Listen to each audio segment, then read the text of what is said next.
কভু ভাসো না তো।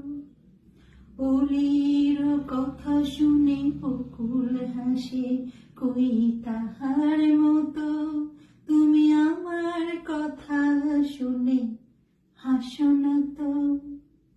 ধরার ধুলিতে যে ফাগুন আসে, কই তাহার মতো তুমি আমার কাছে কভু আসো না তো।